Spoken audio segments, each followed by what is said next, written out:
अस्सलाम वालेकुम and a very warm welcome. आप देख रहे हैं आज पाकिस्तान और यकीनन आज का दिन मुझे ऐसा लगता है कि मैं बहुत खुश हूँ। जो होता है अच्छे के लिए होता है, क्योंकि कल अगर आपने वर्ल्ड कप का फाइनल देखा है और उसमें अगर पाकिस्तान खेल रहा होता तो बाकियों का तो पता नहीं, मैं यहाँ पे ना होती, मैं किसी अस्पताल में होती, अपना इलाज करा रही होती, क्योंकि जो एक्साइटमेंट लेवल था, जो अनप्रिडिक्टेबिलिटी थी, I think it was cricket at its absolute best. और जिन लोगों को क्रिकेट का अगर शौक नहीं भी है और मेरी तरह अगर world cup to world cup बहुत ज़्यादा देखते हैं क्रिकेट, यानी आई लव क्रिकेट, लेकिन मुझे ऐसा लगता है कि वर्ल्ड कप के अलावा जो बाकी मैचेस होते हैं ना, उसमें इतना मज़ा नहीं आता। एटलीस्ट 50 ओवर्स होने चाहिए, T20 आई लाइक इट, लेकिन वो जब तक मोमेंटम बनता है उससे पहले ही ख़त्म हो जाता है। बहरहाल जी, कल के मैच पे बात करते हैं। इंग्लैंड वर्सेस न्यूजीलैंड, दोनों में से जो भी टीम जीतती वो पहली दफ़ा क्रिकेट वर्ल्ड कप की चैंपियंस करार पाती, तो दोनों के लिए मैच बहुत इंपॉर्टेंट था।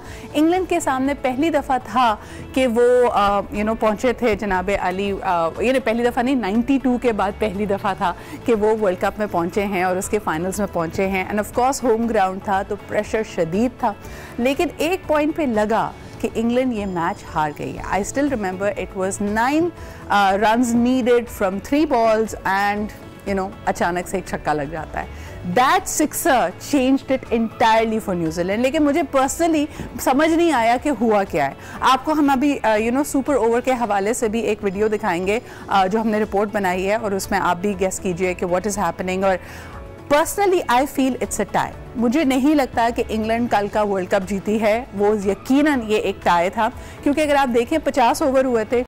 देखें जी, अब आपको लगता है यहाँ पे भी बहस शुरू हो गई है। हमारे स्टूडियो फ्लोर पे भी हमारे जितने कैमरामैन हजरात हैं, नवीद से मैं बात करी थी, साजिद भाई से बात करी थी, उन्होंने कहा यार आधे रन से जीता है। मुझे तो ये जीत नहीं लगती, लेकिन बहरहाल इंग्लैंड ने जितने सारे गेम्स दुनिया में इन्वेंट किए उसमें से एक का वो अब वर्ल्ड चैम्पियन बन गया है।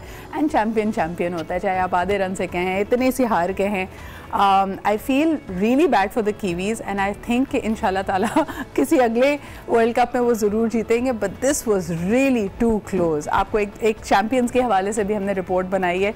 इंग्लैंड के लिए सफ़र काफ़ी लंबा रहा, और जिस तरह के स्टोक्स ने भी एक स्टेटमेंट दी थी कि शायद इंग्लैंड इस इंतज़ार में है कि हमारी टीम, यानी जो इंग्लैंड की वर्ल्ड कप क्रिकेट टीम है, कैसे उनको एम्बैरस करेगी। ही सेड कि जी people are waiting for us to fail. तो खैर, अगर उनकी उम्मीदें थी ये जीतने की, वो ये वर्ल्ड कप जीत चुके हैं। सेलिब्रेशंस कंटिन्यू, जो बीच बीच में शॉट्स आ रहे थे, जिस तरह पूरे लंदन में, पूरे इंग्लैंड में इसकी मेरे ख्याल में एक धूम मची हुई थी।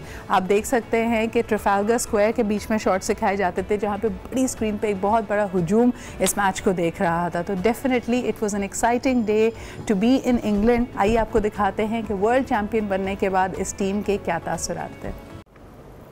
बस जी, आप देख सकते हैं कि जो कमेंट्री उस वक्त हो रही थी, कहा जा रहा था ecstasy and agony at its best and they could have not been a better way of describing it.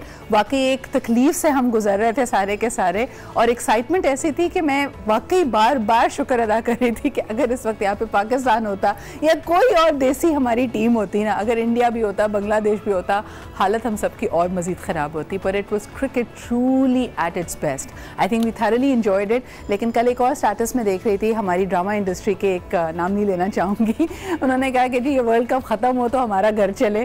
अब फाइनली वर्ल्ड कप ख़त्म हो गया है, फोकस वापस आएगा ज़रा ड्रामों पे, फिल्मों पे, तो आइए उस पर बात करेंगे। लेकिन अभी लेते एक छोटा सा ब्रेक पे जाने से पहले आई डोंट नो, एक मुझे meme it got stuck in my head. Pakistan जब तक वर्ल्ड कप में था तो हम बार बार कहते थे कि जिस भी टीम की नीली जर्सी होती है उसके बाद ऐसा लगता है हम थोड़े प्रेशर में आ जाते हैं। अब ये किस हद तक सही है, उसी पे सोचते सोचते हमारी टीम ने सोचा कि how about we do a show about colours. तो आज जो हमारी 10 से 11 की डिस्कशन होगी, अल्लाह ताला ने कायनात में कोई भी चीज़ बेमायने नहीं बनाई है, तो ये जो कौसो कज़ा के रंग हैं, इतने मुख्तलिफ शेड्स हमारे पास, इतने मुख्तलिफ रंग बिरंगी चीज़ें हैं, इसका क्या हमारी ज़िंदगी पे, हमारे जहन पे, हमारी शख्सियत पे क्या कोई असर पड़ता है या नहीं। मानने वाले तो मानते हैं कि किस्मत बदल जाती है रंगों के इस्तेमाल से, जिसमें जेम्स शामिल हैं, आपकी अपनी आउटलुक शामिल है। साइकोलॉजिस्ट भी कहते हैं कि अगर दीवारों का, चीज़ों का, आपके इर्द गिर्द के माहौल का रंग बदला जाए तो आपकी शख्सियत, आपके सोचने के अंदाज में तब्दीली आती है। इसको ज़रा आज एक्सप्लोर करेंगे, लेकिन वो होगा जी 10 बजे। अभी लेते हैं एक छोटा सा break. Will be back with the top stories, action का रिएक्शन एंड ऑफ कोर्स मिलो पाकिस्तान। हमारे साथ रहिए।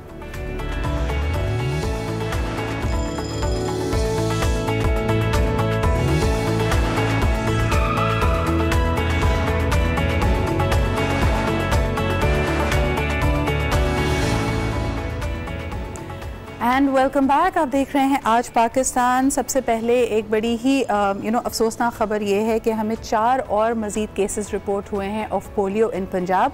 अगर हम टोटल नंबर को देखते हैं, अब ये पोलियो केसेस तकरीबन 45 हो चुके हैं और ये सबसे लार्जेस्ट नंबर है इन द लास्ट 12 ईयर्स। सवाल ये पैदा होता है कि क्या इसकी वजह पिछले 10 माह को करार दिया जाए, जो कि मौजूदा हुकूमत की बात है, या फिर गुज़िश्ता 5 सालों में हम कहीं ना कहीं देखते हैं कि लकूनास आए हैं। It is a very embarrassing situation for Pakistan कि हम अभी तक पोलियो को इरेडिकेट नहीं कर पा रहे, और इस पे जो हमारा नेशनल मोमेंटम होना चाहिए वो इस बात से कतई नज़र होना चाहिए कि हमारी हुकूमत, एक डेमोक्रेटिक सेटअप हर 5 साल बाद तब्दील होता है। एक कॉन्सनट्रेटेड नेशनल एफर्ट इस पे जब की जा रही है तो क्या वजह है कि इस दफ़ा फिर हम देखते हैं कि 45 केसेस हैव बिन डिस्कवर्ड। इस पर मज़ीद सोचेंगे, बात करेंगे in the coming programmes, we are going to discuss it further. लेकिन अब एक नज़र डालते हैं आज की टॉप स्टोरीज़ पे। जी जनाब, ये जो सेकंड राउंड हुआ है इसमें कहा जा रहा है कि बड़ी खातिर ख्वाह प्रोडक्टिव प्रोग्रेस हुई है, और इसमें फैसल साहब ब्रीफ कर रहे थे जो कि पाकिस्तानी वफ़द की सरबराही कर रहे थे। 13 लोगों पे मुश्तमिल पाकिस्तानी वफ़द की मुलाकात हुई है वाघा बॉर्डर पे with the Indian counter parts, और ये मेरे ख्याल में मार्च के बाद जो अटारी में पहला राउंड हुआ था उसके बाद सेकेंड राउंड है। इसके बारे में फैसल साहब ने ब्रीफिंग देते हुए कहा कि 80% तक इस पर इत्तेफाक राय हो चुका है, 20% चीज़ें अभी भी इल्तवा में हैं, और पाकिस्तान इस बात से कमिटेड है कि गुरु नानक की 550वीं जो एनिवर्सरी सेलिब्रेशंस हैं उससे पहले तक ये मामला हल हो सके, ताकि भारतीय यात्रियों के लिए आसानी पैदा हो और वो अपने इस ओकेजन के लिए पाकिस्तान आ सकें। इसी मामले पे गुफ्तगू करने के लिए अब हमारे साथ मौजूद हैं ब्रिगेडियर हारिस नवाज। अस्सलाम वालेकुम सर। बहुत बहुत शुक्रिया ब्रिगेडियर साहब हमें ज्वाइन करने के लिए। मुझे ये बताइएगा कि हर ख्वाहिश पे दम निकले, ये भारत के हवाले से कहा जा सकता है, क्योंकि भारत की जो पाकिस्तान से रिलेटेड उम्मीदें हैं, खुसूसन करतारपुर बॉर्डर खुलने के लिए, उसको आप किस हद तक रियलिस्टिक मानते हैं? देखिए, पाकिस्तान तो 100% इज वेरी रियलिस्टिक, और ये हर लिहाज से, और प्राइम मिनिस्टर पाकिस्तान ने बड़ा ओपनली कहा कि 550 की जो बर्थडे है, वी वांट के उस वक्त तक ये सारा अरेंजमेंट हो जाए। लेकिन इंडिया जो है दिल से बिल्कुल नहीं चाहता कि ये राहदारी ओपन हो और सिख यात्री पाकिस्तान में आके, बल्कि पाकिस्तान ने यहाँ तक कहा कि हम 5000 जो है सिख यात्री per day we are ready to receive और वेलकम करने के लिए।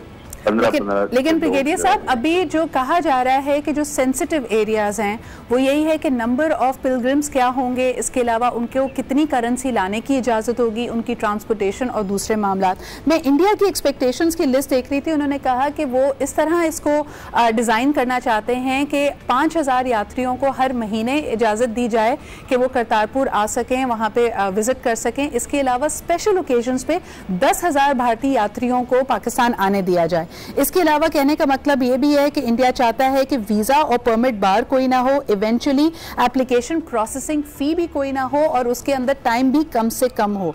इसके अलावा जो रिस्ट्रिक्शन लगाई जाती है कि पिलग्रिम सिर्फ और सिर्फ 15 मेंबर्स के ग्रुप में आ सकेंगे, उसको भी ख़त्म किया जाए, यानी इंडिविजुअली भी उनका आना मुमकिन बनाया जाए। इसके अलावा बस से आना, उन्होंने कहा है कि बस को इजाज़त दी जाए, ऑन फुट आने की नहीं दी जाए। हालांकि पाकिस्तान के अपने भी सिक्योरिटी कंसर्न्स हैं, व्हीकल्स में हमें पता है कि एम्यूनिशन या फिर बॉम्ब का या बाकी चीज़ों का खतरा होता है, वो ये तमाम चीज़ों को लिफ्ट करवाना चाहता है। किस हद तक आप रियलिस्टिक मानते हैं भारत की इस अप्रोच को?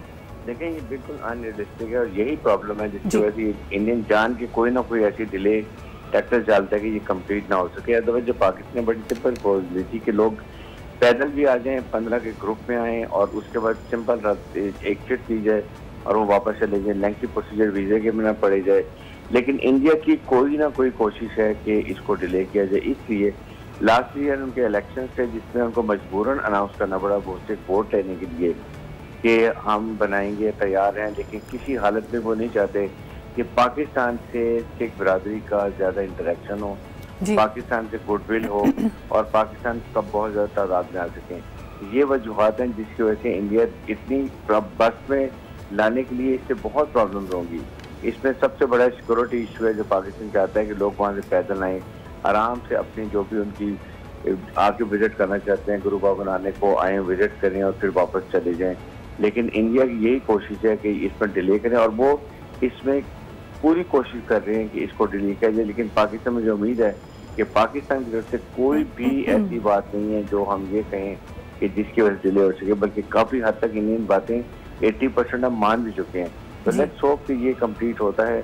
पाकिस्तान ने यानी कि सहायता किया हुआ है, हम इसको कंप्लीट करेंगे। आप समझते हैं कि इसके अलावा जिस तरह पाकिस्तान से भी बहुत सारे जो ज़ायरीन हैं वो इंडिया जाना चाहते हैं, वो इंडिया में बहुत सारी औलिया इकराम की दरगाहें हैं जिसको विज़िट करना चाहते हैं। इस वक्त तो ये देखा जा रहा है कि जो पिछले 10 साल 20 साल से भी जिनकी रेगुलर विज़िट करने की इंडिया हिस्ट्री रही है, इंडिया ने सबको वीज़ा रिफ्यूज़ किए हैं। तो अगर ये करतारपुर बॉर्डर की बात हो रही है, क्या इसमें समझते हैं कि India is willing to match with a goodwill gesture कि वो पाकिस्तान से भी ज़ायरीन को रिलीजियस पिलग्रिमेजेस के लिए अलाउ करेगा इंडिया आना? आई डोंट थिंक इंडिया का बिल्कुल ये इरादा नहीं है वो, बल्कि हर बात में पाकिस्तान के ज़ायरीन जो वहाँ जाते हैं और बहुत ज़्यादा सेंसिटिव है पाकिस्तान की मुसलमानों की, इंडिया में जो श्राइन्स हैं उनको नहीं जाने देता, वीज़ा नहीं देते हैं, बल्कि जो हमेशा से जाते हैं उनको भी मना किया हुआ है और उनको उसके बाद वहाँ पर और हर्डल्स क्रिएट की जाती हैं, डिस्करेज किया जाता है। बेसिकली ये इंडिया पाकिस्तान दुश्मनी मोदी सरकार के आने के बाद जो हालात हुए हैं, जो उनकी एंटी पाकिस्तान एंटी मुसलमान पॉलिसी है वो चल रही है, और उसमें वो किसी लिहाज से भी नहीं चाहते कि पाकिस्तान के ज़ायरीन आसानी से वीज़ा लेके वहाँ जा सकें, बल्कि उनको बहुत वेट करना पड़ता है। फिर वीज़े का अगर 10 लोग मांगते हैं तो 1 या 2 लोगों को वीज़ा देते हैं, और वो जो हमेशा से जाते थे उनको ब्रिगेडियर साहब, इसके अलावा मेरे ख्याल में जिस चीज़ में अनफॉर्चुनेटली मोदी सरकार कामयाब रही है is to also build that perception कि शायद मुसलमानों के लिए और खुसूसन पाकिस्तानियों के लिए इंडिया एक सेफ डेस्टिनेशन नहीं है। जिन लोगों को अगर वीज़ा मिलता भी है, I was looking at a lot of advisories, लोग उनको कहते हैं कि आप विजिट ना करें। दूसरा ये कि जो इंडियंस अगर आपको स्पॉन्सर करके वहाँ अगर आपके दोस्त हैं या फैमिली हैं, उनके लिए भी फिर साल साल मुश्किलात पैदा की जाती हैं। मगर कतई नज़र इससे मैं आपसे जानना चाहूंगी कि इस वक्त जब हम देखते हैं कि हमारा फॉरेन ऑफिस बहुत फाल है, हमारी अपनी पाकिस्तान की अपनी रीजनल इंटीग्रेशन की या रीजनल रवाबित को बेहतर बनाने की, स्ट्रेंथन करने की क्या हिकमत अमली है? क्योंकि हम देखते हैं कि ना सिर्फ इंडिया की तरफ से हम एक आइसोलेशन का शिकार हो रहे हैं, बल्कि हमारे जो बाकी नेबर्स हैं वो भी अगर आप देखें कि the people to people corridor has been stuck and stalling for a very long time. Afghanistan के साथ हम रेफ्यूजीज को होस्ट करते हैं, लेकिन वहाँ पर भी हमारा एक पोरस बॉर्डर एक्चुअली हमारे खिलाफ जाता है। ईरान और पाकिस्तान के अगर लोगों का एक्सचेंज देखिए, वहाँ पे भी हम यही देखते हैं कि मिसक्रिएंट एलिमेंट्स में तो हमें नजर आ रहा है, लेकिन बाकायदा लोगों के रवाबित नहीं है। क्या कहेंगे आप कि पाकिस्तान की रीजनल इंटीग्रेशन के हवाले से क्या पॉलिसी है? देखिए, पाकिस्तान की पॉलिसी डेफिनेटली वेरी पॉजिटिव कि हमारे अपने रीजन में सबसे ताल्लुकात बहुत अच्छे होने चाहिए। द इशू इज के India is a big stumbling block इसके अंदर है। उनके असल में दे फील के Pakistan is stumbling block in उनके हेजमानिक डिजाइन के अंदर जो है, इसलिए उनकी raw is so effective in Iran and Afghanistan कि वहाँ पे ईरान के अंदर भी वो पाकिस्तान के लिए बहुत प्रॉब्लम क्रिएट करते हैं। इवन यहाँ तक कि अफगानिस्तान की तरफ से ये वहाँ से लोग ट्रेन करके मिस्क्रेंट्स को भेजते हैं ईरान के अंदर, इंट्रोडेक्ट करवा कर वहाँ पर प्रॉब्लम डालते हैं। वो चाहते हैं कि ईरान अफगानिस्तान के पाकिस्तान ताल्लुकात किसी हालत में अच्छे ना हो, बलूचिस्तान में प्रॉब्लम क्रिएट करके रखें। द इशू इसके इसलिए उनके जो डिजाइन है कि सीपैक को डिले किया जाए, वो सीपैक की वजह से इस वक्त इंडियन रॉ, Mossad, NDSA are so active, और इन सब का डिजाइन जो है वो ये कि किसी न किसी तरीके से इसको डिले किया जाए। बहुत बहुत शुक्रिया brigadier Haris Nawaz for being here with us this morning. Kartarpur corridor से Pakistan is committed to the peace of this entire region, और उसके लिए वो कोशिशें भी कर रहा है, लेकिन ऐसा लगता है कि इंडिया इस पे बार बार डिलेज क्रिएट कर रहा है। राइट बिफोर द इलेक्शंस उनके पास कोई और हल नहीं था सिवाय इसके कि इस पे भी अपनी रजामंदी जाहिर करते, लेकिन इस वक्त निगोसिएशंस जिस तरह आगे बढ़ रही हैं, ऑल्दो कहा यह जा रहा है कि 80% of the things have been worked out, लेकिन 20% क्रिटिकल चीज़ों पे कंसेंसस बिल्ड करना जरूरी है, और इसमें of course Pakistan will not compromise on its own national interest. इसी के साथ लेते हैं हम एक छोटा सा ब्रेक के बाद वापस आएंगे। मिलो पाकिस्तान में we have a very talented Pakistani है विद अस, आपसे मुलाकात कराएंगे इस छोटे से ब्रेक के बाद।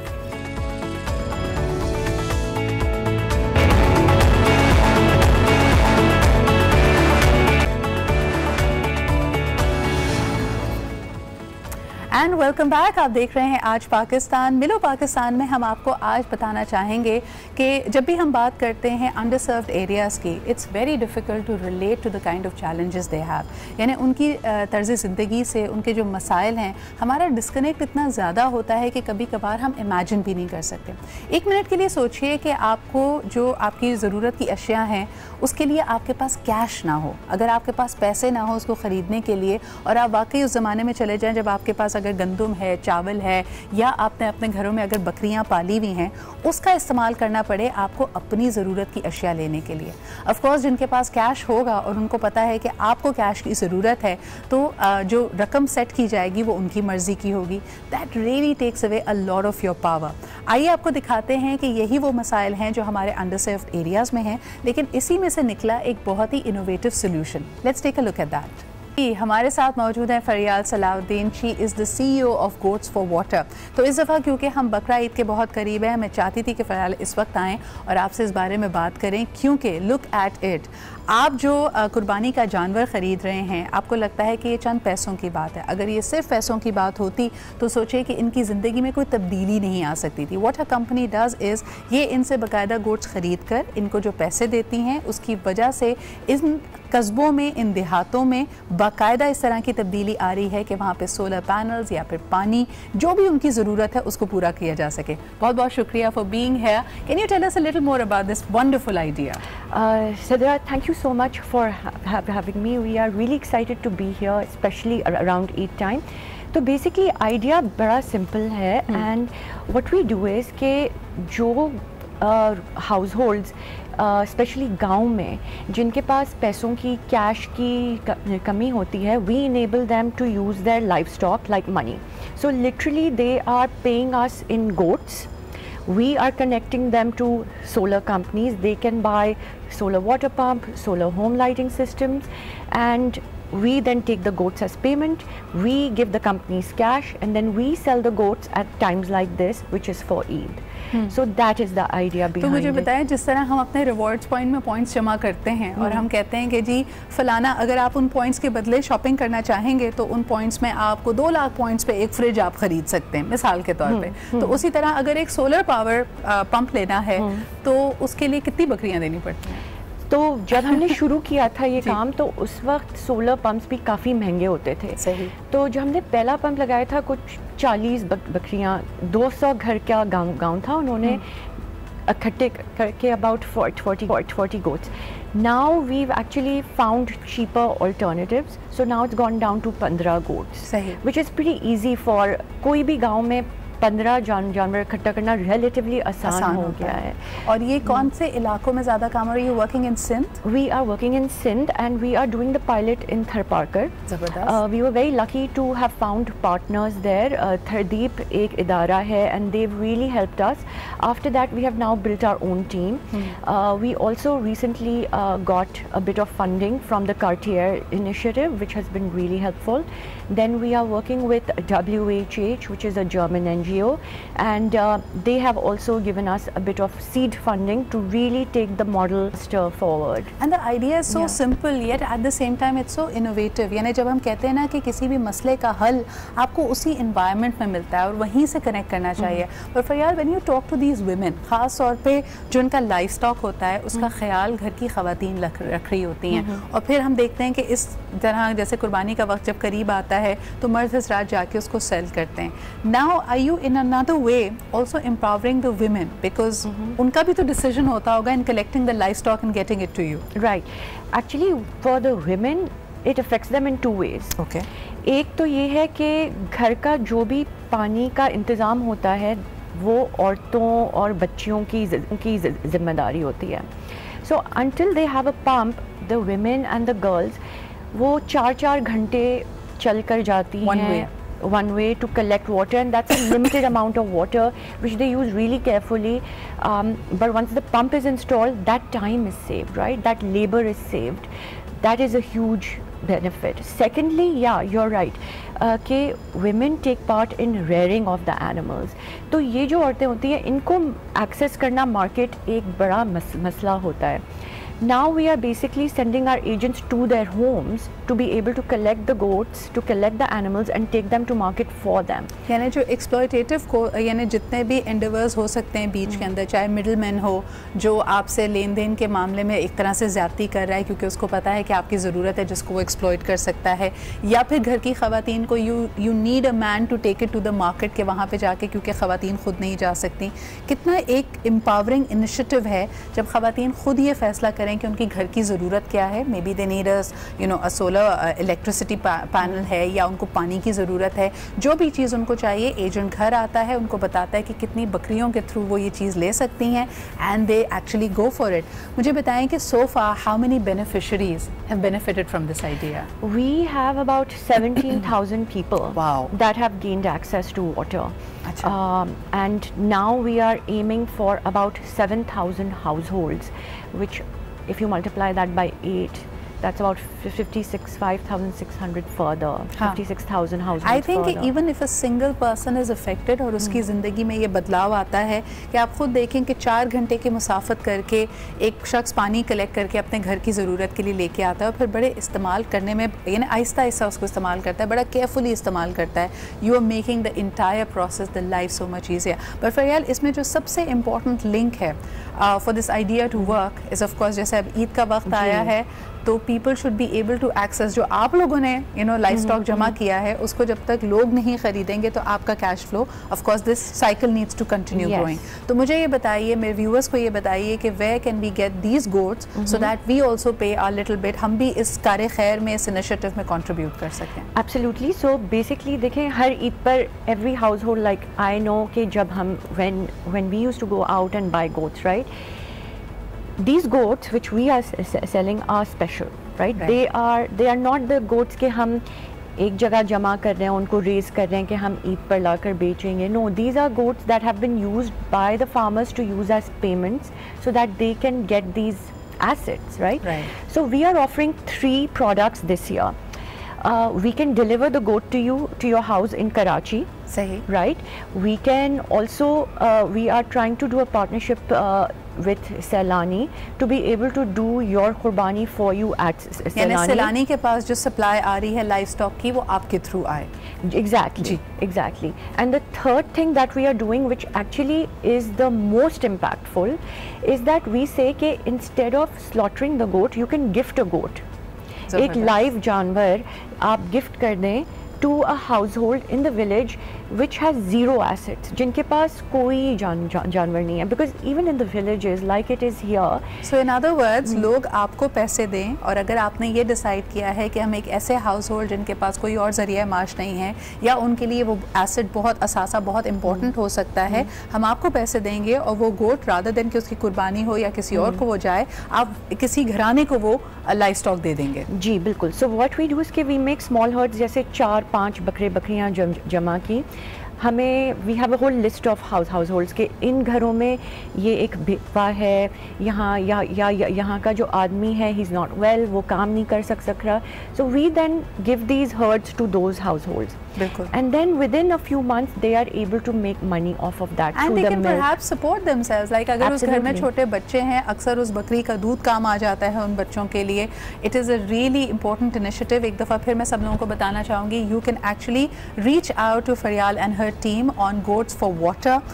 इनकी वेबसाइट भी मौजूद है, सोशल मीडिया प्रेजेंस भी है। आपके पास 3 ऑप्शंस हैं इस बकरा ईद पे, या तो आप इन गोट्स को यानी इस लाइफ स्टॉक को इनसे डायरेक्टली इन बकरियों को ख़रीद सकते हैं, और अगर आप कराची में मुकीम है तो कराची तक के आपके घर पे डिलीवर हो जाएंगी। दूसरा तरीका, they are trying to grow a partnership with have a partnership in place with Saylani Trust. तो अगर आप अपनी कुर्बानी सैलानी के थ्रू करेंगे तब भी हो सकता है कि इन्हीं बकरियों का इसी लाइफ स्टॉक का इस्तेमाल हो। तीसरा, गिफ्ट अ गोट, यानी वो ख़ानदान जिनके पास कोई असासा नहीं है, कोई और ज़रिया माश नहीं है, उनके लिए बहुत इंपॉर्टेंट हो सकता है कि 4 या 5 बकरियों को मिलाकर आप उसके पैसे गोट्स फॉर वाटर को दे दीजिए और ये बकरियाँ उस घराने को डिलीवर हो जाएंगी जो उनकी ज़िंदगी में एक बहुत बड़ी तब्दीली ला सकता है। Thank you so much Faryal for being here and we really hope that this idea, क्योंकि इसमें पोटेंशियल भी है, ये इनोवेटिव है, ये स्केल अप करे और इसी तरह लोगों की ज़िंदगियाँ बदले। Thank you very much for being here and such social enterprise ideas need all the encouragement और ख़ास तौर पे हमारे अपने लीड की किरण है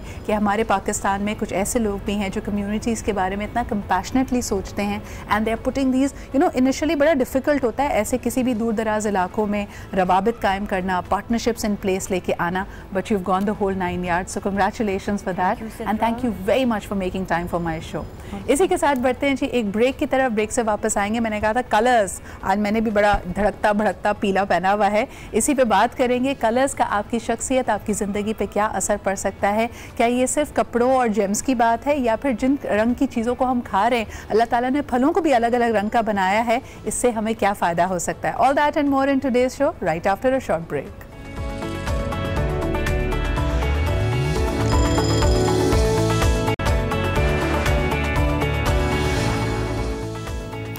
वेलकम बैक। आप देख रहे हैं आज पाकिस्तान, रंग बिरंगी दुनिया। और लोगों के बारे में भी कहा जाता है बड़े रंग बिरंगे होते हैं, लेकिन वो शायद पॉजिटिव तरीके से नहीं कह रहे होते हम। जनाब, नंबर्स हमारी स्क्रीन पे हैं, आप हमें कॉल भी कर सकते हैं। मैं चाहूँगी कि आज के शो में आप ज़रूर पार्टिसिपेट करें और हमें बताएं कि जैसे बचपन में हम पहला सवाल एक दूसरे से यही करते हैं, what is your favourite colour? बच्चे को भी छोटे को कहते हैं, see I got you this bag, this is your favourite colour. Colours हमारी ज़िंदगी पे क्या इम्पैक्ट डालते हैं? अगर आप देखें कि कोई बहुत ही खूबसूरत रंग किसी ने पहना हुआ हो तो ना सिर्फ वो ख़ुद लाइवली फील करता है, बल्कि उसके इर्द गिर्द जो लोग उसको देख रहे होते हैं उनके भी दिल में एक एक फ्रेशनेस आ जाती है, एक प्लेजेंटनेस उनको लगने लगती है। इसी तरह कहा जाता है जब कोई बीमार हो तो आप सब्ज़े में जाइए, किसी ऐसी जगह जाइए जो हरी भरी हो, आपकी तबीयत ताज़ा हो जाएगी। कोई बीमार हो और उसकी इयादत के लिए हम पहुँचते हैं, तब भी खूबसूरत फूलों का बुके लेके जाते हैं, या अगर हमें ज़्यादा मोहब्बत होती है, हमारे पे पैसे भी ज़्यादा होते हैं तो हम फल भी ले जाते हैं, वो भी रंग बिरंगे होते हैं। तो ये सारे कलर्स एक इंसान को ज़िंदगी की तरफ, सेहतयाबी की तरफ खींचते हैं। तो अगर आपने अपनी ज़िंदगी को खूबसूरत बनाना है तो रंगों से खेलना सीखिए। लेकिन कुछ लोग, जब हम कहते हैं ना कि उदास हो तो हर चीज़ ब्लैक एंड वाइट लगने लगती है। How can colours really help us? इसका हमारी शख्सियत पे क्या असर पड़ता है और ख़ास तौर पे क्या हम अपनी हीलिंग कर सकते हैं? अगर हम किसी ख़ास तकलीफ़ से, किसी मरहले से गुजर रहे हैं तो क्या रंग हमें हील भी कर सकते हैं? ये हम बात करेंगे। आज जो हमारा पैनल है उनसे आप बखूबी वाकिफ़ है, मेरे बहुत अच्छे दोस्त हैं, पहले भी आप इनको इस शो में देख चुके हैं। Let's have a conversation with them about colours. हमारे साथ मौजूद हैं उमेर राहील एंड तलत शाह। अस्सलाम वालेकुम। वालेकुम सलाम। क्या ज़बरदस्त रंग पहन के आप लोग आए। देखिए, मैंने भी आज एक धड़कता भड़कता पीला निकाल लिया इसके लिए। बड़ा ज़बरदस्त इम्पैक्ट आता है ना? Thank you so much. हफ्ते की शुरुआत ज़रा ऐसी करनी चाहिए, ज़ोरदार तरीके से। मैं आपको कौन से कलर्स पसंद है? वैसे तो मैं जब जितनी दफ़ा इंटरेक्शन हुई, वेयर लाइट पेस्टल शेड्स। ये कोई ख़ास वजह है आपको लगता है इसका? एक ठहराव, एक कामिंग इफेक्ट होता है आपकी पर्सनालिटी पे? शायद एज फैक्टर और फिर समर की वजह से, इसलिए कि आपकी जब एज बढ़ती है और आप बहुत शौक पहने तो कुछ मुनासिब नहीं लगता है। अच्छा, तो इस आप ये फील करती हैं? यस। अच्छा, ये एक बड़ा क्वेश्चन मार्क है वैसे। तलत, आप क्या कहेंगे? I know of a lot of people who are middle age and beyond, और वो कहते हैं कि जी हमारा दिल जवान है तो उनको तो बड़े अच्छे रंग भी लगते हैं। And I am sure that they come to you asking for streaks and asking for advice, and you feel कि people feel younger and they feel brighter when they wearing bright colours. आपका क्या? This is so much true Sidra. All over the world आप अगर देखते हैं तो जितनी as बढ़ रही होती है, they are going towards more brighter side, और इस तरीके से ये होता है कि this helps you, ये आपको मदद करती है अपने आप को फिट रखने में, क्योंकि बाय द टाइम आप माइनस पे ही जा रहे होते हैं एवरी डे। तो आई थिंक कलर्स का बहुत इम्पैक्ट है। अगर आपकी एज भी हो रही है, ऊपर से आपने कलर्स ही बिल्कुल पेस्टल्स पर आ गए, तो आई थिंक इम्पैक्ट है। जैसे उन्हें कह रही थी, आई थिंक वेदर का भी इसमें बहुत रोल होता है। आई थिंक जिन ममालिक की हम बात कर रहे हैं वो ठंडे ममालिक हैं, या यहाँ पे बारिश और एक क्लाउडी वेदर ज़्यादा रहता है, तो इतना ग्लूम एंड ग्रे होता है उसमें। अगर वो कपड़े भी वैसे पहन लेंगे और उनको ऐसे, जैसे हम सर्दियों में अपने सारे शौक पूरे करते हैं, लेकिन जरा सी जो कराची में सर्दियां आती हैं उसमें हम रंग बिरंगी शॉल्स निकाल लेते हैं, बाकी चीजें करते हैं। बट उमें colour therapy, what is your opinion about it? कभी आपने इस्तेमाल किया है इसका? बिल्कुल, मैंने कलर थेरेपी पे पूरी स्टडी की भी है, इसकी डिग्री मेरे पास है, और सुजोक एंड जो हम करते हैं क्रोमोथेरेपी वो कर रहे होते हैं और इसका बड़ा ज़बरदस्त इम्पैक्ट है, बहुत ही अच्छा रिजल्ट। मुझे बताइएगा कि क्रोमोथेरेपी में क्या होता है? हर्ड के अब तो वो वाला मास्क भी आ गया है जो मुख्तलिफ कलर की लाइट्स आपके फेस को देता है और हर कलर का एक अलग बिल्कुल अच्छा सिर्फ मास्क ही नहीं आ गया अब, जैसे भी आपने कहा तब तस्करा किया था माम का भी कि डिफरेंट लाइट थेरेपीज भी आ गई हैं कि एक्चुअली इंसान जो बना हुआ है 7 कलर्स का और उसके गिर्द है रंगों का जिसे कहते हैं ना हाला बना हुआ है, और जहाँ जो रंग ज़िंदगी में कम होता है वो कमी आपकी ज़िंदगी में नज़र आती है। अगर आप फील कर रहे हैं कोई बंदा बहुत डिप्रेस रह रहा है, डाउन जा रहा है, लेथार्जिक हो रहा है और हर चीज़ उसको बुरी लग रही है, तो उसके लिए ऑरेंज और रेड कलर बड़ा इफेक्टिव है। वो उसको दोबारा जैसे कि ना एक्टिव करता है या हाइपर साइड पे लेकर जाता है। हाइपर तभी मना करते हैं जो बहुत हाइपर लोग हो उनको या बीपी जिनका हाई हो उनको रेड कलर यूज़ नहीं करना चाहिए। या जैसे कहते हैं ना कि बच्चों के कमरे में आप दीवारों को पीला रंग ना करें। नहीं पीला रंग बहुत ज़्यादा देखने से आप डिप्रेशन पे जा सकते हैं, लेकिन शुरू में जो कंसंट्रेशन के लिए और स्टडी के लिए एनहांसमेंट के लिए कि मेमोरी शार्पनेस के लिए येलो रंग बहुत अच्छा है। ज़बरदस्त कि बच्चों के how it works. Wonderful. Talat आपके पास अगर कोई आए फॉर फैशन कलर्स से जैसे लड़कियां एक्सपेरिमेंट करती हैं, आपको लगता है कि ये एज की डिमांड है या उनकी पर्सनालिटीज़ पे इसका असर होता है? How do you feel the hair colour effects? मुझे ऐसा लगता है कि उनकी पर्सनालिटी का एक एक्सप्रेशन है और जो लोग अपनी पर्सनालिटी से बहुत ब्राइट है, नो मैटर द एज तो माइनस कर दें आप, if they are brighter from inside they will never go for the settle hair style. They always want it कि बहुत ज़्यादा bright होना चाहिए। Even sometimes they bring the pattern, the color, you know कि हाँ मुझे ये वाला कलर चाहिए and I love it। अच्छा मुझे चूँकि कलर्स का बहुत ज़्यादा, मैं बहुत लाउड हूँ कलर्स पे है ना, हाँ तो पर्सनालिटी भी ऐसे ही है। हाँ मैं to be very honest मैं बिल्कुल सोबर नहीं हूँ। You don't mince your words, जो दिल में है वो कह दिया और बुलंद बांग तरीके से कहा। अगर कोई मुझसे कहे आहिस्ते बोलो तो उसने मुझ पे बहुत जुल्म कर दिया, उसने मुझसे कहा आहिस्ते हंसो तो बस उन्होंने किल कर दिया मुझे। तो I am so you know, तो इसी तरीके से है। तो जब लोग मेरे पास आते हैं तो मुझे इतना मज़ा आता है उनकी पर्सनालिटी रीड करने में।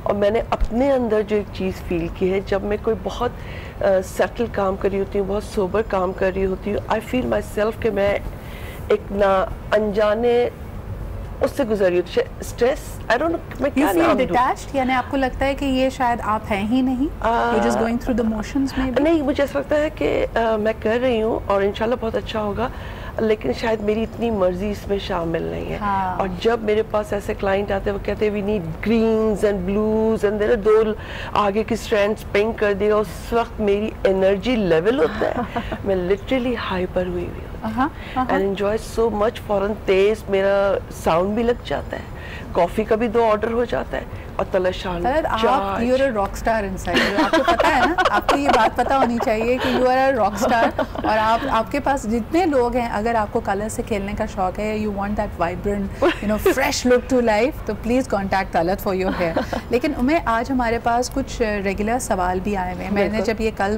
क्वेश्चन ट्विटर पर डाला था, सो पीपल सेड कि कॉमन जो हमारी प्रॉब्लम्स हैं उसमें कलर्स हमें कैसे हेल्प कर सकते हैं। मिसाल के तौर पर आजकल हम देखते हैं कि people have so much stress कि they find it difficult to fall asleep. नींद बेख्वाबी बहुत ज़्यादा बढ़ती जा रही है, तो इसमें बताइएगा कि आम तौर पे हम ये तो कहते हैं कि कमरे को अंधेरा कर लें, लेकिन नाइट लाइट या रंगों का इस्तेमाल, आपकी बेडशीट किस कलर की, यानी इन सब का इम्पैक्ट है क्या ज़्यादा है? जैसे आपने कहा नींद नहीं आती या डिप्रेशन हो, तो इसमें ग्रीन एंड ब्लू कलर बहुत इफेक्टिव है। वाह। अच्छा, ग्रीन कलर जो है जैसे आपने शुरू में कहा कामिंग इफेक्ट दे रहा होता है कि आपने फ्रेश होना है या अपने आप को बिल्कुल फ्रेश रखना है, एनर्जेटिक रखना है, और किसी भी चीज़ को इस तरह से कह लें कि बल्कि हमारी जो बॉडी के हार्मोन्स हैं उनको बैलेंस करने के लिए ग्रीन कलर सबसे इफेक्टिव होता है। ज़बरदस्त। अगर आप ग्रीन कलर पहन रहे हैं, लॉन में चल रहे हैं या ग्रीन, अच्छा कलर को यूज़ करने का तरीका सबसे इम्पॉर्टेंट है। एक लाइट थेरेपी होती है कि कोई एक बल्ब है, कोई लाइट है, आपने लगा ली कमरे के अंदर, बाकी अंधेरा किया और वो लाइट फोकस आपके ऊपर कर रही हो या वो लाइट आपके ऊपर आ रही हो, डिफरेंट पॉइंट्स होते हैं, वो बात की बात है, लेकिन बेसिकली ये किया जाता है वो लाइट आपके ऊपर आ रही हो तो कलर आपको मिल जाते हैं। 15 मिनट्स इन अ डे बहुत होता है। अच्छा, मुझे पर्सनली लगता है, जैसे बाकियों का पता नहीं, जो पैटर्न वाली बेडशीट्स होती हैं मुझे उस पर नींद नहीं आती। आप ये देखें कि वाई इज़ इट कि अगर आप कभी ट्रैवल कर रहे हो तो आप होटल्स में जाएंगे, वहाँ सिर्फ और सिर्फ आपको अमूमन वाइट बेडशीट्स मिलती हैं, और अगर उनके कर्टन्स डार्क होते ताकि अंधेरा हो सके, लेकिन that white one colour bedsheet is best if you want to fall asleep fast. एक कॉलर हमारे साथ है, उनसे बात करते हैं। हेलो जी, अस्सलाम वालेकुम। हेलो, अस्सलाम वालेकुम। वालेकुम अस्सलाम। जी, मैं आपसे ये कंफर्म करना चाह रही थी कि जो प्रोग्राम में बैठी हुई हैं इनसे मेरी बात हो सकती है? जी जी, फरमाइए, हम आपकी आवाज़ सुन रहे हैं, वो भी आपकी आवाज़ सुन रही हैं। अच्छा, एक्चुअली ऐसा है कि मैं कलर्स के मुतालिक ही कुछ पूछना चाह रही थी कि ये कलर्स जो हैं ये हमारी के शख्सियत पे भी असरअंदाज होते हैं? जी जी, बिल्कुल होते हैं। आप किसी ख़ास अगर मूड से या तनाव से अगर गुजर रहे हैं या फीलिंग से गुजर रहे हैं तो कलर्स या तो उसको इन्हांस कर सकते हैं, आपको मोटिवेट कर सकते हैं, या हो सकता है कभी कभार रंगों का गलत इस्तेमाल आपकी उस कैफियत को और ज़्यादा इंटेंस कर सकता है। तो आप बताइए कि आप किस पर्टिकुलर इशू के बारे में बात करना चाहती हैं? बस जैसे कि आजकल आपको पता है कि कुछ ना कुछ हर घर में ही मामलात होते हैं। सही। लेकिन थोड़ी बहुत परेशानी हो, कोई फंक्शंस भी हो, कुछ ऐसा इवेंट हो जिसमें जाना भी ज़रूरी हो, तो उसके हिसाब से हमें क्या करना चाहिए कि बहुत ब्राइट कलर को पहनना चाहिए कि अपनी शख्सियत के मुताबिक ही हल्के फुल्के कलर पहन? बहुत बहुत शुक्रिया कॉल करने का, आप हमारा प्रोग्राम देखती रहें, वील टॉक अबाउट दिस। अच्छा जी, यहाँ पे जो सवाल मुझे समझ में आया है कि अक्सर ये भी एक कॉमन इशू है कि घरों में लड़ाई झगड़ा या एक दूसरे में कॉन्फ्लिक्ट ज़्यादा आने लगे, तो जिस तरह कहते हैं कि वो इन्वायरमेंट आपने खुद क्रिएट किया, आपका घर आपकी सैंक्चुरी होना चाहिए। Talat, you have very vibrant personality, तो क्या आपका घर भी इतना ही वाइब्रेंट कलर्स का है? जी बिल्कुल ऐसे ही है। हाँ बिल्कुल, मेरी सराउंडिंग्स जो है, आपको लगता है कि इसकी वजह से कभी कभार पीपल गेट एग्रेसिव या आपस में कॉन्फ्रंटेशनल हो जाते हैं? It's not very overloaded, it's very subtle, but it's colourful. It's colourful, mostly it design with the flowers, और फ्लावर्स आप जब देखते हैं तो आपको वैसे ही सूदिंग इफेक्ट आता है। उसका जो रिफ्लेक्शन है, चाहे वो आर्टिफिशियल है चाहे वो रियल है, एब्सोल्युटली, तो उसका जो रिफ्लेक्शन है it's always soothing, it calms down you, और आपको एनवायरनमेंट में लगता है जैसे जितनी परेशान मैं हो रही हूँ या जितनी परेशानी मैं फील कर रही हूँ इतनी परेशानी है नहीं। तो दैट्स अ बेस्ट थेरेपी। अच्छा, जैसे लोग कहते हैं ना कि दो तरह के लोग होते हैं, एक वो जिनको कोक पसंद है, दूसरों को पेप्सी पसंद है, या इस तरह के आप डिविजन्स करते हैं ना, इसी तरह मुझे लगता है कलर्स एंड लाइट में कुछ लोगों को घर में पीली लाइटें पसंद हैं और किसी को सफेद लाइटें पसंद है। मुझे बताएं कि इसका क्या असर पड़ता है, यानी why is it that some people like वो चांदनी जैसी सफेद लाइट, मेरी अम्मी कहती हैं कि ऐसा लग रहा है कोई मिल्क शॉप में आ गया है, और येलो लाइट किसी और को पसंद है। अगर आपको बताएं, हमारे मेकअप रूम्स में जब हम सुबह के लिए तैयार हो रहे होते हैं, उन्होंने जो लाइट्स की होती है देयर एक्चुअली अ मिक्सचर, उसमें जिसको कहते हैं ना, वो क्या आप अगर ब्रेसलेट पहनते हो गोल्डन सिल्वर का, उसको कहते हैं ना गंगा जमुना, तो हमारा लाइट में वैसे ही गंगा जमुना होता है, yellow white yellow white yellow white करके। मैं what's the impact of this lights? Actually जो येलो लाइट होती है थोड़ा सा वार्म इम्पैक्ट है उसका, ठीक है, और बहुत ज़्यादा आर्टिफिशियल लुक नहीं देती है। वाइट लाइट जो है बहुत ज़्यादा ब्राइट, जैसे चांदनी कहा, लेकिन वो हर चीज़ को एक आर्टिफिशियल लुक देती है, फ्लैट कर देती है। बिल्कुल, जैसे मेरे घर में जैसे आपने कहा तो मुझे याद है कि हमारे हर रूम में 2 लाइट्स लगी हुई हैं। अब 2 बच्चों को येलो पसंद है, 2 को वाइट, इतना झगड़ा होता है, एक कभी लाइट वाइट ऑन करता है, एक वो येलो। अब जो जिस वक्त जहाँ बैठते हैं जिस रूम में, वो येलो होगी या वाइट होगी, ये भी पर्सनैलिटी का डिफरेंस है ना। अच्छा, उसमें फ़र्क क्या है कि जो मैंने जो अभी तक ऑब्जर्व किया है, जो लाइट येलो कलर को पसंद कर रहे होते हैं वो नेचर साइड पे बहुत होते हैं और समझदार होते हैं, चीज़ों को समझने की सलाहियत उनमें ज़्यादा होती है, और जो वाइट वाले होते हैं वो फैंटेसी में रहने वाले ज़्यादा होते हैं।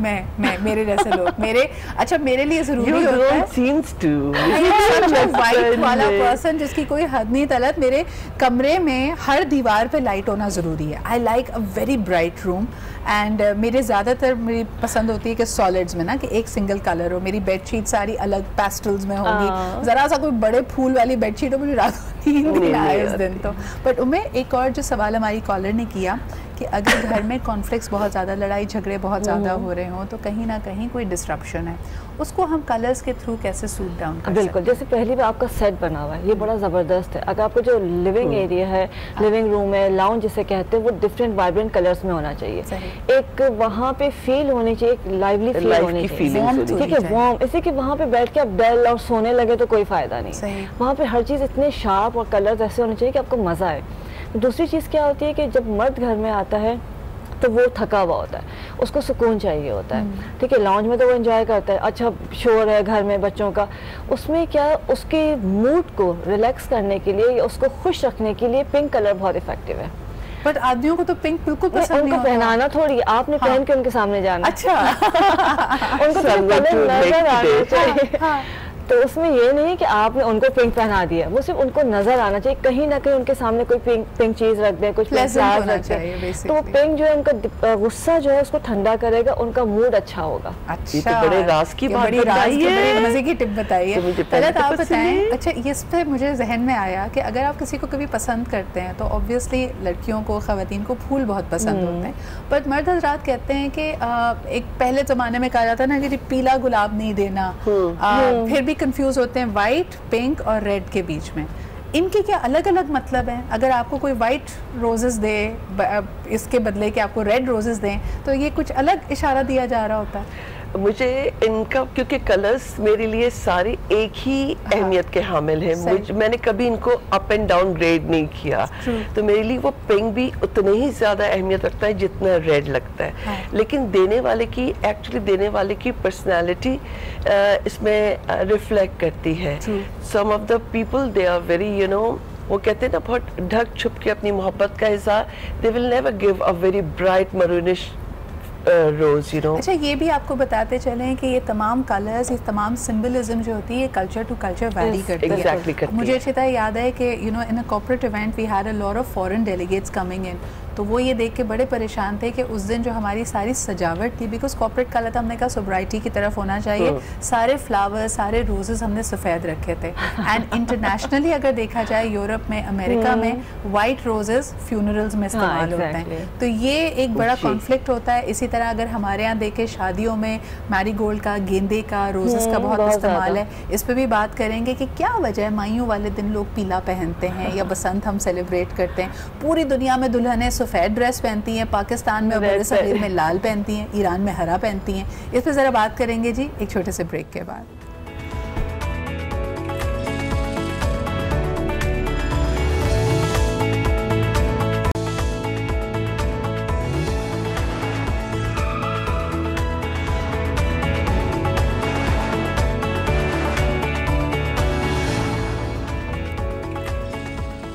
Welcome back after the break. आज हम बात कर रहे हैं कलर्स की। ब्रेक पे जाने से पहले दुल्हनों के हवाले से बात की जा रही थी कि जी अब शादी season is around the corner, बल्कि अभी भी बहुत सारी शादियां हो रही हैं और दुल्हनों की जो चॉइसेस हैं, बड़े बूढ़े हमारे तहजीब में, हमारे एरिया में, यानी जिसको कहना चाहिए ख़ित्ते में, कहते हैं कि जी लाल के बगैर तो दुल्हन दुल्हन ही नहीं लगती। तो आम तौर पर रुखसती वाले दिन दुल्हन के जोड़े में लाल बड़ा प्रोमिनेंट होता है। लेकिन अगर हम पूरी दुनिया में देखें, अरब ममालिक, मुस्लिम ममालिक में देखें, यूरोप में देखें, हर जगह दुल्हन सफ़ेद पहनना पसंद करती है, लेकिन बड़े सग़ीर में ऐसा नहीं होता। इसके अलावा जी जो मायूं की दुल्हन होती है वो पीला पहनती है। आज मुझे सुबह भी सारे लोग डांट रहे थे, कहने कि आप कहाँ कड़ी चावल बन के जा रही हैं। तो इट्स रियली इम्पॉर्टेंट कि कलर्स आपके लिए क्या इम्पैक्ट करते हैं। आपको भी मैं कड़ी चावल नहीं, बिल्कुल दूर से कड़ी चावल की प्लेट चलती हुई आ रही है। अब आपने कहा तो देख रहे हैं ना, अब लगेगा। अब हमने उस नजरिए से मायूं पे क्यों पीला पहनते हैं? उमें पीला रंग जिसे कहा ना बाहर की पहचान है। हाँ। और एक बड़ा ही खिलता हुआ रंग है, बड़ा अच्छा से एक फ्रेश लुक आती है। और जो फूल खास उसमें यूज़ होता है, जैसे स्पेशली जो होता है वो गेंदे का फूल होता है। गेंदे का फूल खुद इट्सेल्फ जो है वो बहुत ही बेनिफिशियल है हर लिहाज से, ब्यूटी के अंदर, हेल्थ के अंदर, स्पेशलिटी के अंदर, या हम अपने घर में डिफरेंट मामलात में ले सकते हैं। लेकिन कलर की बात हो रही है तो येलो कलर एक तो इसलिए पहनते हैं कि उस पर एक रंग हल्दी का, जब हम उपटन लगाते हैं वो हल्दी का रंग है, तो उपटन की वजह से कहा जाए ना हल्दी लगाना है, तो वो येलो रंग को मेन रखा जाता है। अब चाहे आप कोई भी चीज़ कर लें, कोई भी कलर पहना ब्राइट ने, लेकिन होता यह है कि जी उसको लगेगी हल्दी, उपमाइयों जो होगा वो है येलो कलर का, उसके साथ जो जोड़े जाते हैं वो जाते हैं येलो कलर के फ्लावर्स। जिस तरह वो जो उपटन या हल्दी, जो ये मेरे ख्याल में एक तरह से आपका बिगनिंग ऑफ द सेलिब्रेशंस है ना, बिल्कुल, वो आपको इंडिकेट करता है कि जैसे आपने खुद कहा कि जिंदगी में भी एक मौसम की तब्दीली है जिसको हम स्प्रिंग या बहार कहना चाहते हैं। एक फ्रेश, एक कहना चाहिए कि एक एहसास दिलाता है कि आप फ्रेश हो गए हैं, आप एक्टिव हो रहे हैं, और उसमें ये कंसंट्रेशन बहुत बढ़ जाती है। येलो कलर का सबसे ख़ास बात यही है जो कि हम लोग प्रैक्टिस करते हैं, उसमें यही होता है कि येलो कलर यूज़ कीजिए। अगर आप कोई काम कर रहे हैं, अगर आपको चाहिए कि आपको कंसंट्रेशन चाहिए, आप फोकस नहीं कर पा रहे हैं, तो येलो कलर बहुत इंपॉर्टेंट है। अच्छा, सफ़ेद के बारे में अगर कहा जाए तो कई लोग उसको रंग ही नहीं मानते, कहते हैं कि काला और सफ़ेद रंग नहीं होता, बिकॉज यू नो अगेन अगर बात की जाए कि ये it's the opposite of colours. लेकिन तलत आप क्या कहेंगी कि यानी बहुत सारी तहजीबों में जब हम कहते हैं कि ब्राइड ने या फिर दुल्हन ने सफ़ेद रंग पहना है तो उसको प्योरिटी की अलामत कहा जाता है कि बिल्कुल प्योर एक ज़िंदगी का new phase, that young pretty innocent girl is now moving on in life. तो आप क्या कहेंगी कि हमारे यहाँ उसको हम इतना अच्छा नहीं समझते? सफ़ेद रंग तो हम कहते हैं कि जी उदासी की अलामत होता है, या बहुत स्पिरिचुअलिटी या अकेले रहने की, इसलिए हमारे यहाँ जब हस्बैंड्स की डेथ हो जाती है तो हमारे अब भी ये कुछ जगहों पे रिवाज है कि भाई अब कलर्स आपकी ज़िंदगी से निकल जाने चाहिए, क्योंकि आपकी जो जीने की वजह थी वो अब ज़िंदगी में नहीं रहे, लिहाजा आप इन कलर्स पर आ जाएं, वाइट पर। This is very un-Islamic as well. Exactly, इस्लाम में कहीं ऐसी चीज़ों का जिक्र नहीं है। एक्चुअली बात यह है कि जो हमारी तहजीब चली आ रही है ना, बड़े बूढ़े जो करते चले आ रहे हैं, हम बिल्ट इन है कि हम उन चीज़ों को उसी नज़र से देखते हैं। हम जितने भी एडवांस हो गए, हम जितने भी पढ़े लिखे हो गए, लेकिन आज भी हमें दुल्हन लाल ही पसंद है। ठीक है ना, क्योंकि लाल पसंद है, गोरा होना चाहिए उसका, यानी अगर उसका डस्की कम्प्लेक्शन भी है तो हम श्योर मेकअप आर्टिस्ट को कहा जाता है कि नहीं उसकी गोरा खिली दिखाएं। हाँ। अच्छा, मुझे ये बताएं कि थोड़ी सी इस पे बात ज़रूर कर लेते हैं कि जो अभी आपने जैसे शुरुआत में कहा उम्मे, हमने ये जो फ़िल्टर्स अपने जहन में ख़ुद बनाए हुए हैं कि हमने रंगों को यानी रिलेट कर दिया है कि सफ़ेद है, उदासी है, तो उसके अंदर आपने पहनना चाहिए, या अगर ज़िंदगी में कोई तब्दीली आई है, जैसे खुदा ना खासा your husband is passed away, तो आप सफ़ेद पहनिए और आप रंग, या आपकी एज बढ़ गई है, हमारे यहाँ ही मिसाल दी जाती है ना, बड़ा अजीब सा मुहावरा है, बुढ़ी घोड़ी लाल लगाम। क्यों हम ये कहते हैं और एक्सपेक्ट करते हैं कि जी एक सर्टन एज के बाद या किसी लाइफ इवेंट के बाद दुल्हन को शुरू में कहते हैं ज़्यादा रंग पहनूं, और अगर खुदा ना खासा ऐसा कोई अनफॉर्चुनेट वाक़या होता तो हम कहते नहीं जी रंगों से कर लो। बिल्कुल ऐसा। क्या आप एक्चुअली रंगों को हमने जो लिंक किया हुआ है वो है रंग जिंदगी की अलामत। बेशक एक्चुअली रंग है, दुनिया रंगों से बनी हुई है, और ये रंग जिंदगी का हिस्सा है, अलामत नहीं है। आपको इसको हिस्सा बना के चलना चाहिए कि लाइक आप रंग सारे पहन सकते हैं।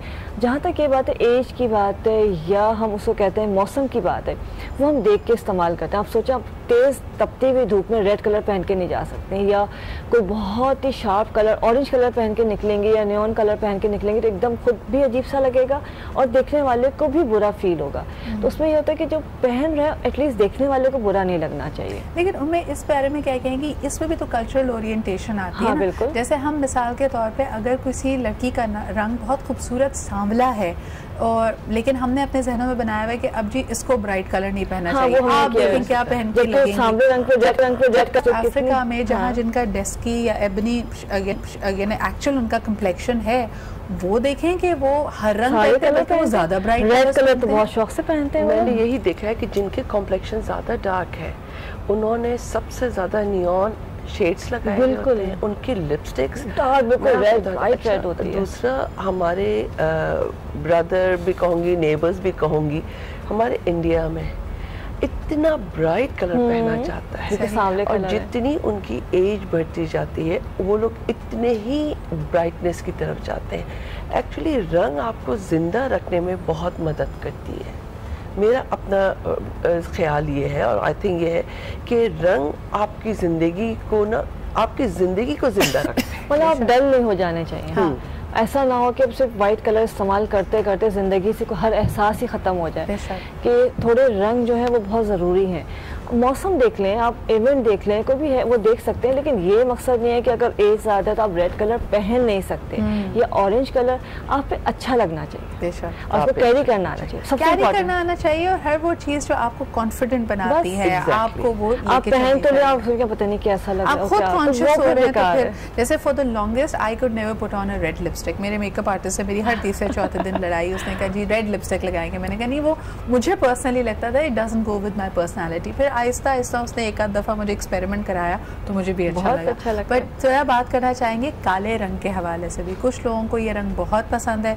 Black has always been fashionable, बल्कि हमारे बहुत सारे फैशन इवेंट्स को देखें ऐसा लगता है हर कोई काला पहनना चाहता है। स्लिमिंग इफेक्ट, आपका अपना कम्प्लेक्शन ज़रा ज़्यादा ब्राइट लगता है तो आप कहते हैं यही पहनना है। लेकिन आई डू नो ऑफ बुजुर्ग लोग जो कहते हैं कि जी काला रंग और ख़ासतौर पे काले रंग का जूता ना पहनो। ऐसा ही तो ये क्या इससे रिलेटेड? काला रंग जूते का तो खैर मुझे आइडिया नहीं, लेकिन काले रंग की सही बात कह रही हैं कि खुद मैंने अपनी फैमिली में भी देखा है कि शादी हुए भी 20 साल भी हो गए लेकिन ब्लैक कलर है ही नहीं उनके पास। आज भी हमारे बड़े ये क्या है कॉन्सेप्ट के लिए नहीं ब्लैक कलर नहीं पहनेंगे दुल्हन ब्लैक, और जो दुल्हन 20 साल पुरानी हो चुकी है लेकिन वो ब्लैक कलर नहीं पहनेंगे। जब तक उसका हस्बैंड अलाइव है वो ब्लैक नहीं पहनेगा। नहीं, और बुरा बनाया जाता है कि अगर आप जैसे कोई बहुत ही खूबसूरत काले रंग का जोड़ा है जिसपे गोल्ड शोल्ड लगा हुआ है, कलर हुआ हुआ है और आप एज ए गिफ्ट किसी को दें तो बाकायदा उस पर बातें बनना शुरू हो जाती है, लो भाई काला जोड़ा। अच्छा, अब ये चीजें कम हो गई हैं इसलिए कि लोगों को अंदाजा हो गया, चेंज हो गया माइंड, बहुत सारी चीजें चेंज बट हो गई। बहुत सारे अब तो ब्राइड्स भी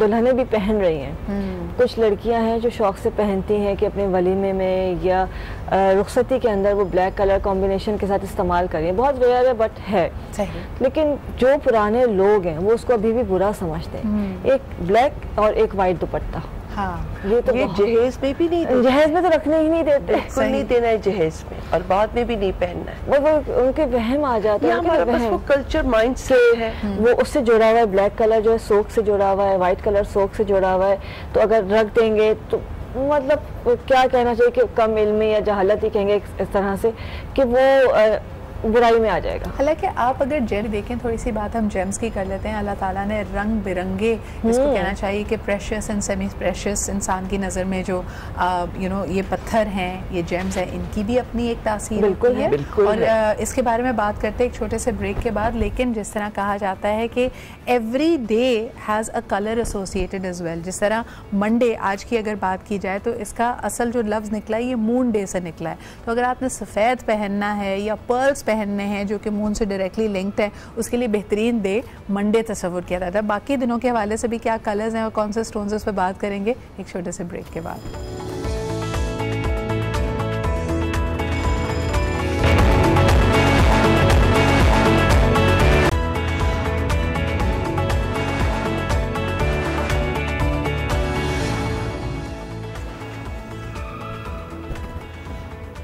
वेलकम बैक। ब्रेक पे जाने से पहले मैंने आपसे कहा था कि हफ्ते के 7 दिन हर रंग यानी हर दिन एक रंग से एसोसिएटेड है जो आप अपने पहनने में भी इस्तेमाल कर सकते हैं। इसके अलावा आप अगर चाहें तो उस दिन जो अपने जेम्स या कोई आपने ज्वेलरी पहनी है उससे भी मैच कर सकते हैं। That is really going to make an impact on your day and on your mood that day.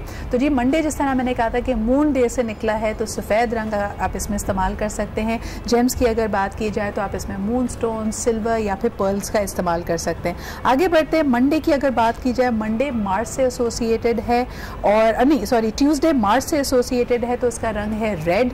इस दिन इस्तेमाल कीजिए लाल रंग। और इसके अलावा रूबीज अगर आपके पास हैं या रेड जैस्पर है, कार्नेलियंस हैं, आप उसको भी पहन सकते हैं। आगे बढ़ते हैं जी वेंसडे है मर्क्यूरी से रिलेटेड तो इसका रंग हुआ जी मिलता जुलता है, येलोज एंड ऑरेंजेस इसके अंदर पसंद किए जाते हैं। वेंसडे को पहनना चाहिए था ये आज वाले कपड़े। आप यानी इसमें थोड़ा आप ग्रीन का भी इस्तेमाल कर सकती है। Green is great for you, तो इसलिए आप जेड या फिर इसके अलावा ब्लू टोपाज, एमेजोनाइट, ये इसके स्टोन्स हैं जो आप इस्तेमाल कर सकते हैं। थर्सडे का दिन जुपिटर का दिन होता है और इसमें दोबारा ब्लू का इस्तेमाल आप बहुत ज़बरदस्त रह सकता है। ब्लू सैफायर इस्तेमाल कीजिए, लैपिस लजूलीज इस्तेमाल कीजिए। इसके अलावा जी ब्लू अगेट आप इस्तेमाल कर सकते हैं। And it is going to be a day of leadership, a day of travelling is well. Friday की तरफ बढ़ते हैं। फ्राइडे वीनस का दिन माना जाता है और इसमें भी आप एमरल्ड, कॉपर, पिंक टोर्मलिन्स, मैंने भी टोर्मलिन्स का हर रंग पहना हुआ है, आप इसका इस्तेमाल कर सकते हैं फ्राइडे को। Venus is a colour of pink and niceness, rose quartz भी आप उस दिन पहन सकते हैं। सैटरडे की बात करें जी, ये सैटर्न का दिन है और सैटर्न कहा जाता है कि बड़ा ही बेनेवलेंट स्टार है। ये आपके लिए अगर ये प्लैनेट कुछ लेके आता है ना तो ये बड़े लॉन्ग लास्टिंग इफेक्ट्स होते हैं आपके लिए। ये थोड़े अरसे के लिए आपको कुछ नहीं देता, जो देता है ना वो फिजाई ज़िंदगी आपके साथ रहता है। इस दिन आप पहन सकते हैं जी ब्लैक टोर्मलिन्स, ब्लैक का इस्तेमाल आप इस दिन कर सकते हैं। ब्लैक ऑब्सिडिन आप कह सकते हैं, शंगनाइट आप इस दिन पहन सकते हैं। ये तमाम ब्लैक चीज़ें, ब्लैक टोर्मलिन्स मुझे भी बहुत पसंद है, वो भी आप इस्तेमाल कर सकते हैं। अच्छा, लास्ट ही संडे सन्स डे के हिसाब से कहा जाता है, ये अपोलो का दिन है और इसमें कहा जाता है कि आप वंस अगेन, ये बड़ा मैस्कुलिन और आपकी दिलेरी को रिप्रेजेंट करने वाला दिन होता है। इस दिन ज़्यादा से ज़्यादा गोल्ड का इस्तेमाल आप कर सकते हैं, गोल्ड टोपास पहन सकते हैं अगर गोल्ड आपके पास रखा हुआ है, एम्बर कोई भी चीज़ पड़ी हुई है, एम्बर के भी बड़े खूबसूरत स्टोन्स होते हैं, ऑरेंज एंड येलो ह्यूज़ के आप इस्तेमाल कर सकते हैं। तो हर दिन का जो कलर था वो मैंने आपको बता दिया है, I hope it will help you. तो हम परस्ती के हवाले से नहीं कह रहे, लेकिन रंगों का एक अपना इम्पैक्ट होता है और हर दिन उससे एसोसिएटेड होता है। कमिंग बैक टू हमारे जो नॉर्मल प्रॉब्लम्स हैं, उनमें आप जब इनको डील करती, जैसे आपने कहा कि थ्रोट रिलेटेड कोई इशू है, कलर रिलेटेड, हमारे दिल के हवाले से मुझे बड़ा पता चला कि जो हमारा हार्ट चक्र है, इंटरेस्टिंगली उसको रिलेट करते हैं हरे रंग से। बिल्कुल। और हरा रंग अगर बतौर पाकिस्तानी हमें बड़ा पसंद है क्योंकि हमारे परचम का कलर है, इसके अलावा गुंबद खिजरा का कलर है, तो यानी हमारी जो एसोसिएशन है सब्ज रंग के साथ वो बड़ी स्ट्रॉन्ग है। तलत, आपके लिए what does the green colour represent? खुश जिंदगी, रीबर्थ और बर्थ। आप क्या कहेंगे? जिंदगी। बल्कि कुछ लोगों को तो डॉलर के नोट भी याद है वो भी हरे होते हैं और हरे पैसों से भी रिलेटेड होते हैं। आपको पता है, इंटरेस्टिंगली जो लोग मेडिटेशन पे या इन अकल्ट साइंसेस पे बिलीव करते हैं, उनके घरों में मैंने देखा है कि कैंडल्स भी अलग अलग कलर्स की होती हैं और वो हर दिन के हिसाब से, जैसे मैं आपको बता रही थी कि जनाब ट्यूसडे का दिन लाल रंग से रिलेटेड है, फिर उसके बाद वेंसडे पे आप हरा रंग इस्तेमाल करें, वो कैंडल भी उस दिन वही वाली जलाते हैं। अच्छा देखिए सिद्रा, एक बात बताऊं कि बहुत इंपॉर्टेंट है कि हम लोग जो है ना, कुछ लोग जैसे भी बात हो रही थी, आपने देखा कुछ लोग कोई एक ही कलर लेके जिंदगी भर उस पर चल रहे होते हैं। मेरे ऐसा जैसे नहीं करना चाहिए। हम शॉपिंग करने चेंज कर लिया है। नहीं, हम शॉपिंग करने जाते हैं, आप देखेंगे आपका एक दो कलर्स बड़े फेवरेट होते हैं, तो वो एक अलग चीज है। पूरी दुकान को छोड़ के हर दफा आप या लाल या काला आप उठाते हैं। एग्जैक्टली। अपने आप को बदलना कितना मुश्किल है। नहीं, आप वो रेड कलर या ब्लैक जो है वो उठा रहे हैं, वो नेचर है, आपको पसंद है, उसमें कोई मसला नहीं, लेकिन अगर आप पहन रहे हैं तो आप हर इवेंट में, हर मौके पे, डेली बेसिस पे एक ही कलर ना पहने, लाइक यूनिफॉर्म।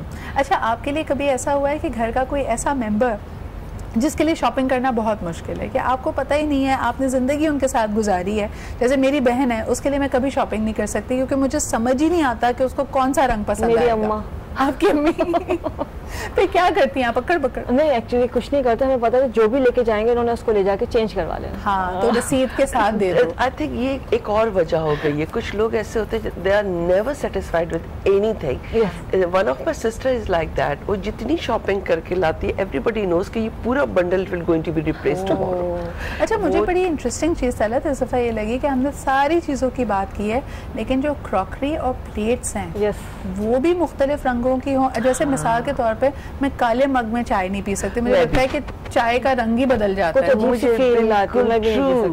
मुझे व्हाइट सरफेस चाहिए, व्हाइट सरफेस चाहिए। और खाने के लिए भी अगर उस प्लेट में बहुत रंग हो तो मुझे लगता है कि खाना कहीं गुम सा गया है, पता है क्यों, हमने क्या खाया पता ही नहीं चला, डिस्ट्रैक्शन हो जाती है। लेकिन जो कलरफुल प्लेट्स हैं या मैट्स होते हैं, उसका भी बड़ा इम्पैक्ट है। जब हम कहते हैं कि अगर हमें अपनी डाइट कंट्रोल करनी है, कि हमें बहुत ज़्यादा भूख लगती है, तो मैट्स जो है ना वो पर्पल होने चाहिए, प्लेट्स पिंक होनी चाहिए। How cool. और वैसे भी किसी के घर अगर दावत पे जाते हैं और उन्होंने खाने की मेज़ पे खूबसूरत सी फूलों की डेकोरेशन भी की हुई हो, तो हमारा वी फील वेलकम।